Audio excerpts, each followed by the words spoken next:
Трпе Инвест Охрид.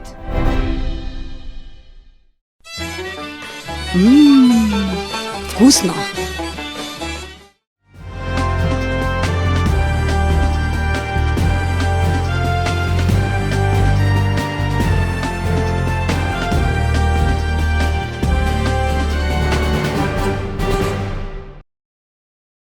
Пациентите со мултипла склероза од југозападниот регион наскоро ќе можат да добиваат третмани терапија и во Охрид, со што ќе се избегнат честите патувања до Скопје и дополнителни трошоци. Како што информира од Националното здружение за мултипла склероза, започнува процесот на децентрализација на третманот за пациентите преку пилот програма во 3 регионални центри низ државата. За југозападниот регион терапијата ќе биде достапна во специјализираната болница за ортопедија и травматологија Свети Еразмо. Директорот на Фондот за здравствено осигурување Сашо Клековски изјави дека фондот обезбедил зголемен буџет за потребите на пациентите со мултипла склероза и посочи дека доколку пилот проектот даде резултати, децентрализацијата ќе се прошири и во други градови. Според официјалните податоци во Македонија моментално има околу 2500 лица со дијагностицирана мултипла склероза, а само во текот на 2025 година биле регистрирани 115 нови случаи. Од јавната здравствена установа Универзитетска клиника за неврологија информираат дека буџетот за лекови за мултипла склероза за 2026 година е зголемен на 451 милион денари, со што бројот на пациенти опфатени со терапија ќе се зголеми од 961 на над 1020 лица. Градоначалникот на Охрид Кирил Пецаков упати честитка до граѓаните од муслиманска вероисповед по повод големиот празник Курбан Бајрам.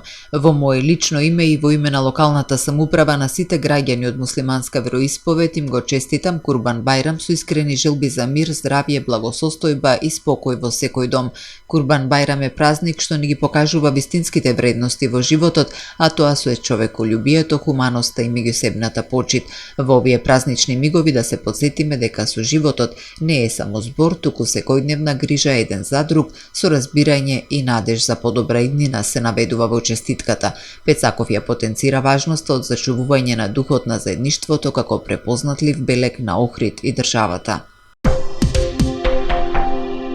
Продолжува негативниот тренд на природен прираст на населението во Охрид, покажуваат најновите податоци на Државниот завод за статистика за првото тромесечје од 2026 година. Во периодот јануари-март годинава во Охрид се родени 94 деца, додека починале 182 лица, меѓу кои едно доенче. Со тоа природниот прираст е негативен и изнесува минус 88.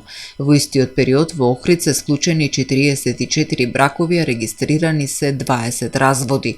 Во Струга, во првото тромесечје од годинава се родиле 102 деца, а починале 139 лица и природниот прираст е негативен и изнесува минус 37.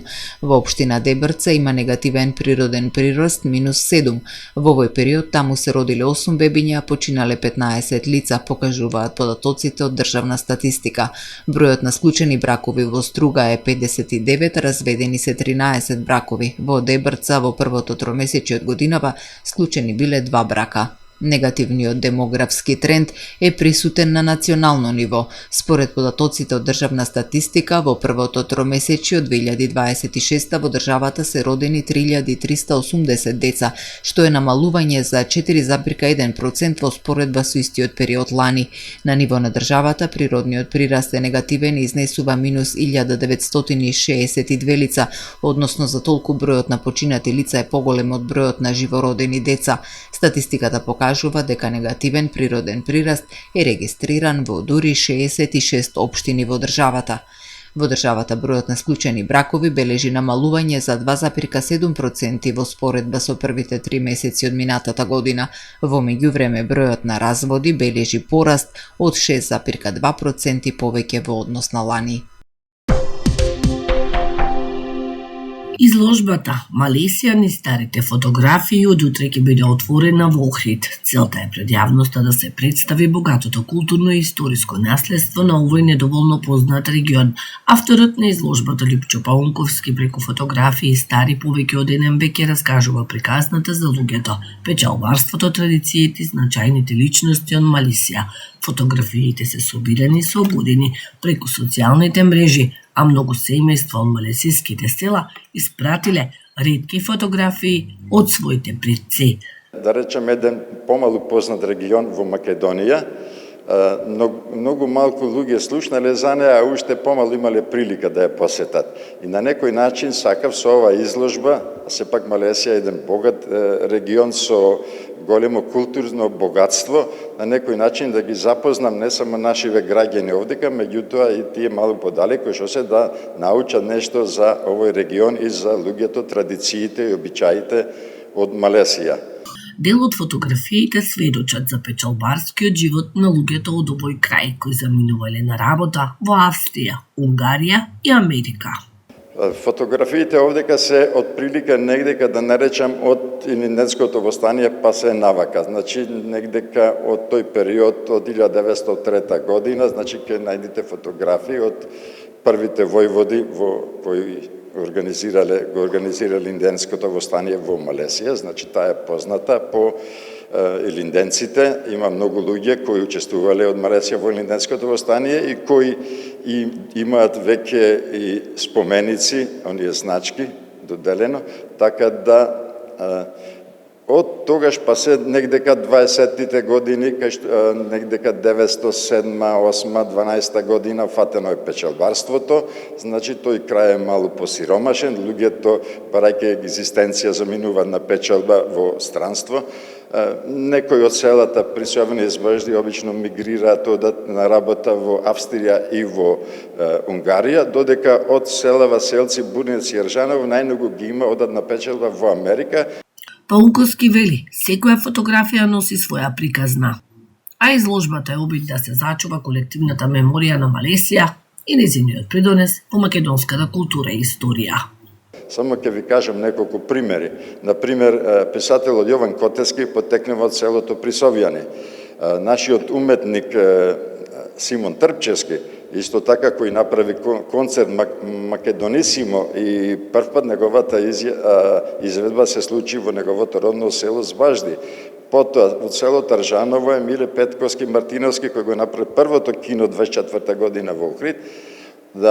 Посебно да напоменам дека од селото Селци потекнуваат Арсений Јовков, еден врвен писател кој го напишал романот Илинден во стикови, а го преведе кај нас Милан Прангоски од бугарски на македонски, а исто така од истото село потекнува и Војдан Чернодрински, кој сите знаеме кој е тој и ја напишал драмата Македонска крвава свадба и која за првпат е изведена во неговото родно село.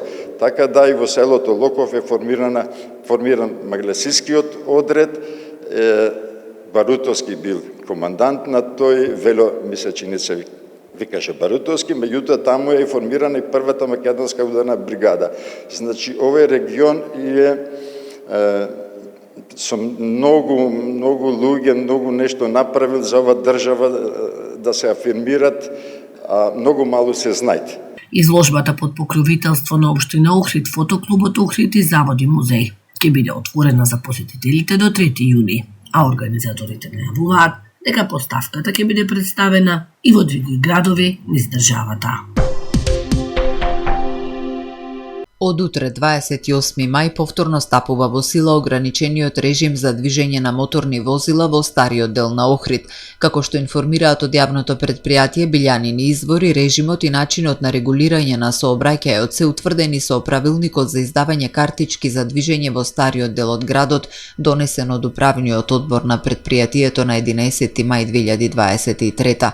Од претпријатието ги повикуваат граѓаните кои имаат потреба од дополнителни информации или се соочуваат со проблеми поврзани со режимот на движење, да се обратат во дирекцијата на јавното претпријатие во просториите на спортската сала Билјанини извори.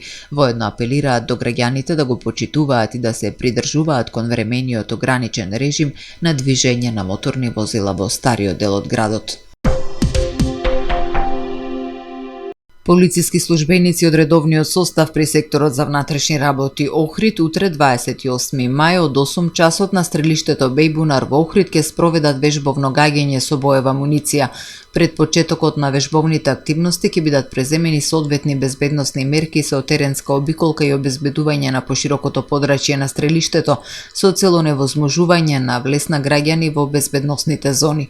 Медицинско обезбедување на боевото гаѓање ќе вршат екипи на Здравствен дом Охрид. Од СВР Охрид упатуваат апел до граѓаните кои се движат на подрачјето каде се наоѓа стрелиштето да ги почитуваат ознаките и надписите за забранет пристап, да не се задржуваат во безбедносните зони и целосно да се придржуваат кон останатите насоки од полициските службеници. Специјалистичка биохемиска лабораторија и ординација Сонце ви донесува метео. Во Охрид денеска имавме сончево време со максимална дневна температура до 28 степени. Утре во Охрид времето ќе биде променливо облачно со сончеви периоди, попладне развојна нестабилност со пороен дожд, грмежи и засилен ветар и услови за краткотрајно невреме. Утринската температура од 12 степени, максималната дневна до 26 степени. Температурите во Македонија утре во интервал од 9 до максимални 32 степени. Во петок и во сабота времето ќе биде стабилно со пониски температури. Од недела температурите повторно ќе бидат во пораст, а во попладневните часови ќе има услови за локална појава на нестабилност со пороен дожд, грмежи и засилен ветер.